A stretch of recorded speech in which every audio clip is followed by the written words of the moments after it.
All right, today we're diving into one of Australia's big four banks, ANZ. We're going to look at it from an investor's point of view to really understand what's going on with their strategy right now. So you've got all this competition, the economy's a bit shaky, and investors are asking a pretty simple question. Is ANZ actually a smart investment? To figure that out, we've got to peel back the layers and look at the really unique story that's unfolding inside this bank. And really, this is the heart of the matter. It's kind of fascinating. ANZ is basically living a double life. It's an absolute titan in one country, but believe it or not, it's an underdog right here in its own backyard. And that tension, that's what's fueling this huge, high-stakes transformation that's going to shape everything for them. All right, let's kick things off by digging into this core problem, this tale of two markets.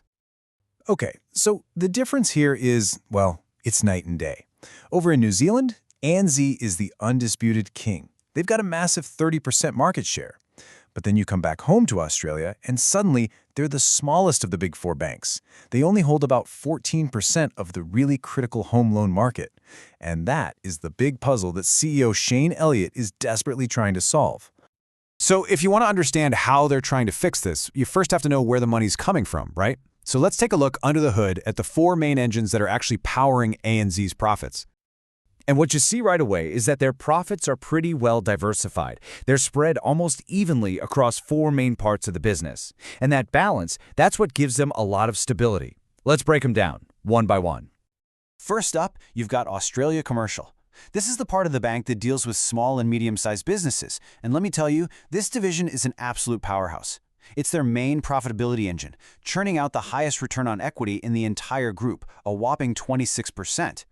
Next up, we've got that New Zealand business we mentioned. Think of this as their stable fortress. Because they're number one over there, it just provides this massive, consistent, super reliable flow of cash that the rest of the bank can always count on. Then we have the institutional division. This used to be a real problem child for them. But they did a major pivot. They ditched this big, sprawling, super-regional Asian strategy, and instead, they decided to focus on high-return services for their big global clients. And it worked. They've de-risked the whole thing, and now it's actually posting record returns. Pretty amazing turnaround. And that leads us right to the fourth and final engine, Australia Retail. This is the home front, the part that serves regular people like you and me. And as we've already established, this is where ANZ is playing catch-up. It's still a solid business, don't get me wrong, but this is ground zero for their massive transformation effort. So the big question is, how are they planning to fix this? Well, their whole strategy really boils down to two huge, pretty bold bets. Bet number one is all about getting bigger. It's a scale play. They're buying Suncorp Bank, and the goal is to boost their national share of household deposits up to 16%. This is a big deal because it instantly plugs a major hole for them, especially by giving them a much, much bigger presence in Queensland, which is one of the fastest growing states in the country. Okay, bet number two is all about digital. It's called ANZ Plus.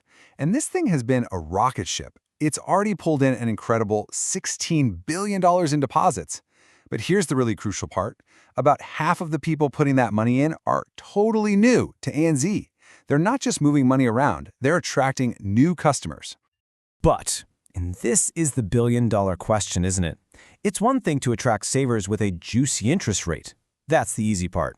The hard part is, can they turn these new digital customers into profitable long-term relationships? Can they sell them mortgages, credit cards, personal loans? On that, the jury is very much still out. Okay, so we've got this massive transformation, we've got these big risks. So what does this actually mean for you, the shareholder? Let's talk about the payoff. We're talking capital, buybacks, and of course, dividends. The foundation for all of this is what you could call a fortress balance sheet. Their core capital ratio, basically their safety buffer, is way, way above what the regulators require. And having that much strength gives them a ton of flexibility to both invest in those big bets we talked about and to reward shareholders.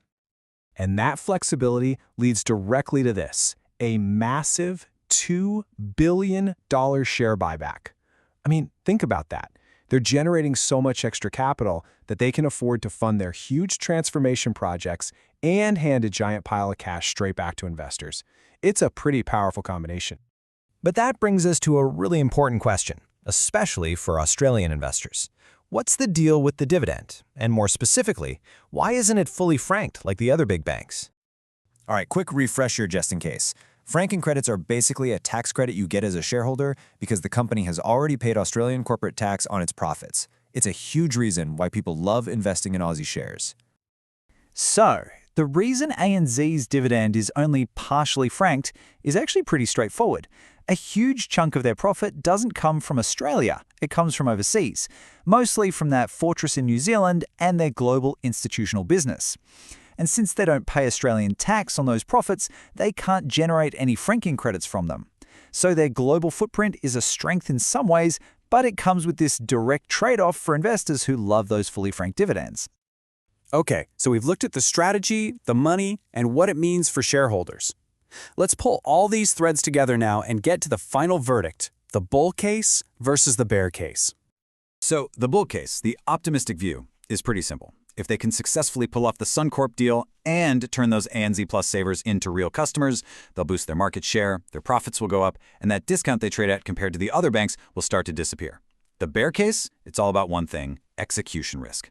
Big bank takeovers are notoriously messy. If they can't make that work, and they can't convert those digital customers, and they get hit with margin pressure, well, profits could just go nowhere. And that brings us right back to the beginning. What we have here is a bank right in the middle of a huge, risky transformation. It has some really clear strengths, but also some very real risks. So the ultimate question for you as an investor is this. When you look at all the pieces on the board, is this a transformation risk that you're willing to take for your portfolio?